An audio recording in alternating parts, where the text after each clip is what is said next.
Faut vraiment que je vous dise un truc. C'est super important. Non, mais très important. Ça va durer même pas 5 minutes. Les débats sur TikTok, c'est bien. On est dans une sphère, dans une bulle, en train de débattre. Mais ce qui est important, si on veut vraiment améliorer nos sociétés en Occident, notamment en France, c'est d'aller débattre à l'extérieur de sa bulle. En restant dans sa bulle, en fait, le risque, c'est de tourner en rond et de devenir le chien qui se mord la queue.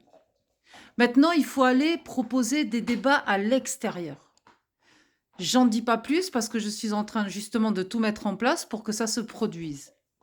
D'ici sous peu, je vais commencer à m'exprimer via des plateformes autres que Internet. C'est-à-dire qu'il va falloir que je me déplace en voiture et que j'aille par-ci, par-là, dans tel secteur, telle région, etc., pour aller exposer tout ce qui est sur l'islam. Voilà. Désolée les croyants, mais je me battrai toujours, en fait, pour mettre en avant les textes de cette religion, parce qu'il faut que les Français connaissent les textes de cette religion pour comprendre certains mécanismes, etc. Mais je me battrai toujours pour protéger les croyants. Parce qu'il ne faut pas oublier que pour les croyants, la laïcité vous permet de pratiquer votre culte et ne vous interdit pas du tout d'appartenir à telle ou telle étiquette religieuse.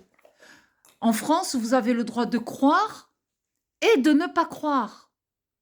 Mais dans la lettre qui m'a été adressée de la part du cabinet du président de la République, j'ai vu et identifié une problématique. Car ils ont mis en place des choses pour les croyants et tout ce qui est diffamatoire ou tout ce qui est, on va dire, qui serait violent pour les croyants, des plateformes d'écoute, etc., et de défense.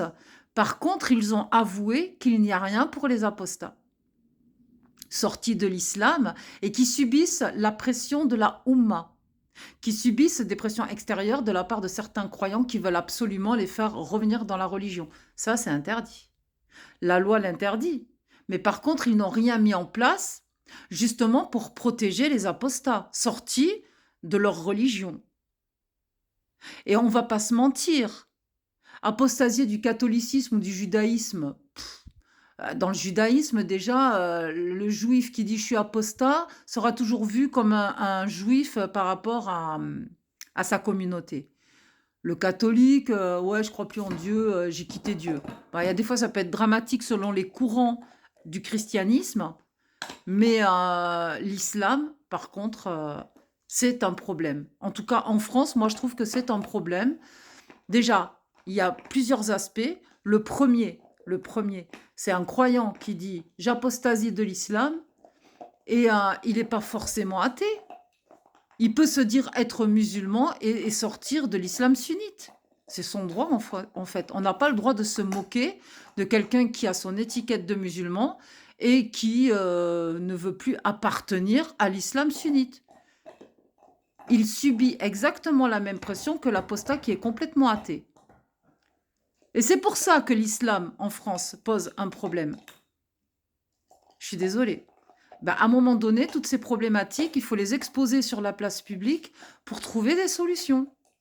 Et moi, ce que je demande à mon gouvernement, c'est de prendre en compte le sort des apostats en France pour mettre des choses concrètes en place, comme elles sont mises en place pour les croyants qui subissent des discriminations. Parce que ce n'est pas encore fait. Voilà. Donc les choses sur TikTok, oui, c'est bien, mais il faut aller dans la vraie vie et commencer à proposer. Et si on parle de politique et se politiser, ça ne veut pas dire être partisan, mais faire de la politique, c'est revendiquer. Et moi, je revendique. Je revendique que on restaure dans les écoles la laïcité, les valeurs républicaines, chose que beaucoup de profs ont abandonnée par peur de représailles. Et ça, c'est pas normal. OK? Je propose aussi que des associations se constituent, hein, peu importe les courants, hein, mais pour proposer à l'éducation nationale d'intervenir au sein des écoles parce que les profs ont abandonné. rebooster un petit peu tout ça, la liberté d'expression, la liberté de conscience. Eh oui, à un moment donné, il faut se bouger. Ça se passe dehors, les amis. Donc, rendez-vous bientôt à l'extérieur, parce que bah, je continuerai les débats TikTok, mais ça sera plus comme avant. C'est faut avoir le temps. Voilà. Je vous souhaite une bonne journée. Réfléchissez à tout ça. Dans la vraie vie, il n'y a pas mieux que d'aller discuter avec les gens. Ça ne se passe pas comme sur les réseaux. Ça peut être potentiellement dangereux, mais je rappelle une chose. La liberté est en combat. Et la liberté, elle ne se mérite pas, elle se gagne. Et forcément, pour gagner sa liberté, il faut aller se battre. Et en assumer les conséquences et tous les risques. Ça, il n'y a pas de problème. J'ai subi l'année dernière, mais je pense que j'ai pas fini de subir. Ce qui nous tue pas nous rend plus forts. Je pars de ce principe aussi. Et à partir du moment où il y a une problématique, il y a toujours une solution. Les gens qui me disent il n'y a pas de solution, je ne marche pas à côté d'eux. Désolée. C'est moi, je suis très positive. Alors quand on me dit ceci c'est pas possible, ça c'est impossible, c'est non, vous êtes résigné. Vous n'êtes pas dans la résilience. Vous avez abandonné. Vous avez tout lâché. Dommage. Moi, je lâcherai rien. Rien. J'irai jusqu'au bout. Bisous.